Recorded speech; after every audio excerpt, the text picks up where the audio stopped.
Upon a very close scrutiny of the alleged references to Muhammad in the Bible as a prophet, they absolutely have no relation to the prophet of Muhammad, nor prophesy his coming. Muhammad is not mentioned in the Old Testament. Muhammad is not mentioned anywhere from Genesis to Revelation. Muhammad is God's true messenger. That's a joke.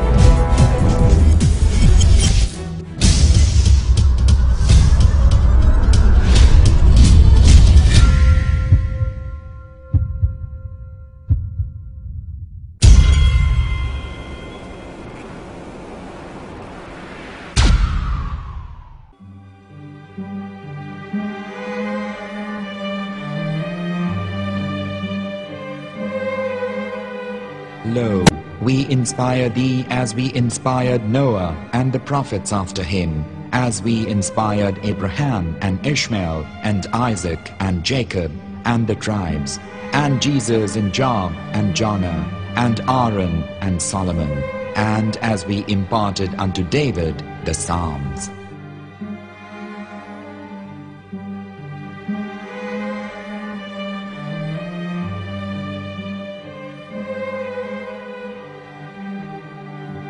The verse we've just heard is from chapter 4 of the Quran. In the verse, God is affirming to humanity that Muhammad is indeed the recipient of a divine guidance, just as Noah, Abraham, and the rest of the prophets. However, some Christians and Jews today don't believe that Muhammad was a prophet and the covenant that God made with Abraham. And since the Quran is not their book of authority, in this video I'm going to show you that the book you're holding in your hands contains the name off the seal of prophethood, the Prophet Muhammad.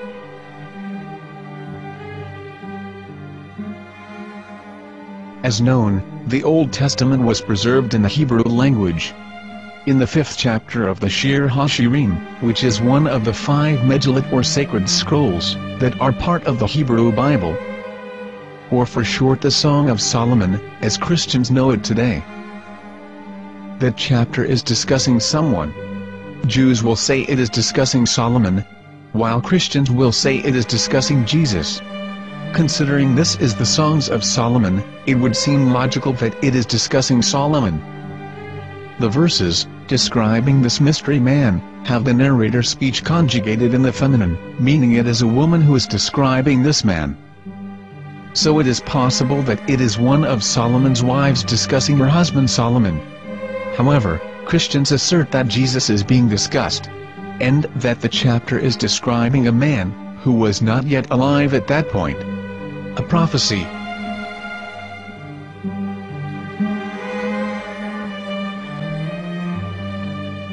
In reading the English translation of Song of Songs 5:16, it finishes the description by saying, "He is altogether lovely," but what most people don't know is that the name of that man was given in the original Megillot. Here is verse 16, and how it is written in ancient Hebrew, before introducing the vowels, in the 8th century. From the Hebrew Bible, on scripturetext.com. Here is the word in question. This word is made of 4 letters. Mem, Het, Mem, Dalet.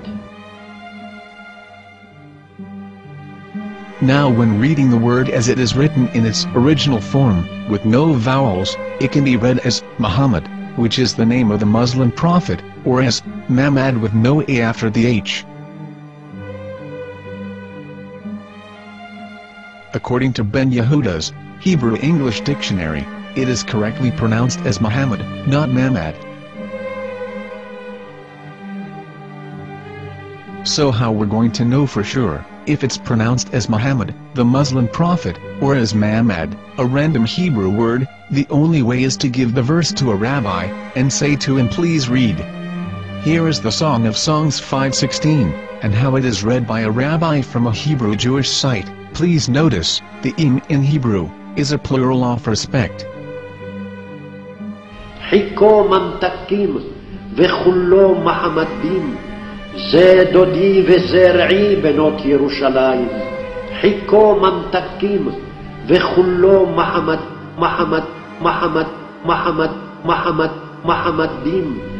זה דודי וזה רעי בנות ירושלים.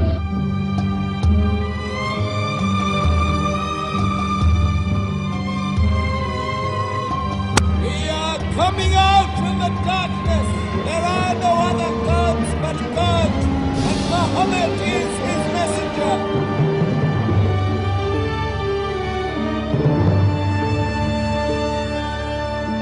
Let the world hear. חיקו ממתקים וכולו מחמדים, זה דודי וזה רעי בנות ירושלים. חיקו ממתקים וכולו מחמד, מחמד, מחמד, מחמד, מחמד, מחמדים. זה דודי וזה רעי בנות ירושלים.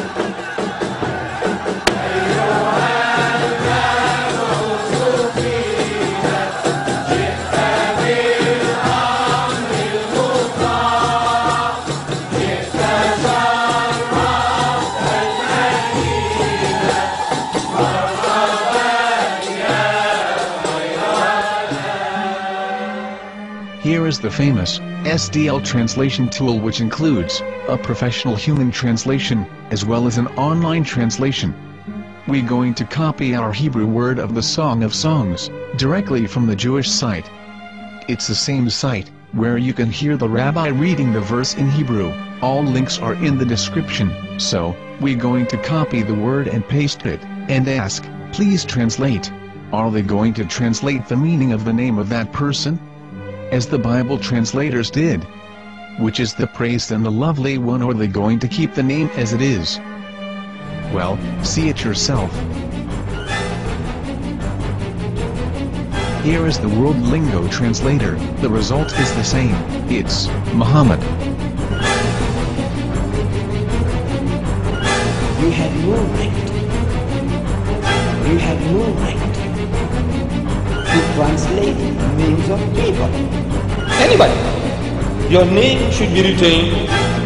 Mr. Black is Mr. Black, though he's white.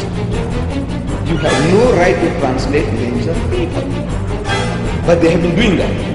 Muhammad ibn, they translated as altogether lovely. But the word Muhammad is there in the Hebrew language. The word Muhammad is there in the Hebrew language.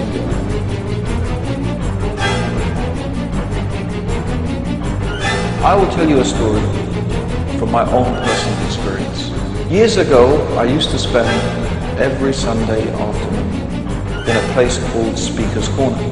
And in my years down there, I got to know a Jewish rabbi.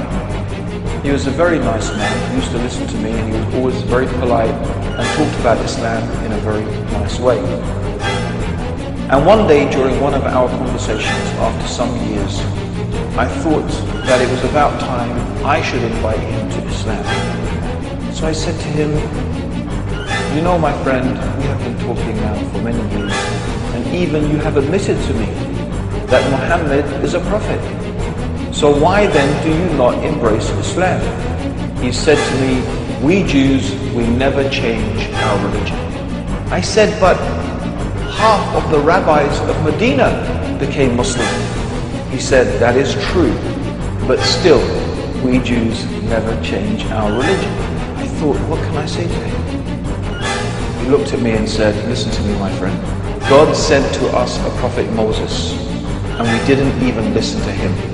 Do you think we're going to listen to another prophet after him? From another tribe? From another people? When he said that, I had nothing left to say. He knew that Muhammad was a prophet. In fact, another rabbi also came up to me and he said to me, we know Muhammad is a prophet, and he quoted to me a passage from the Bible.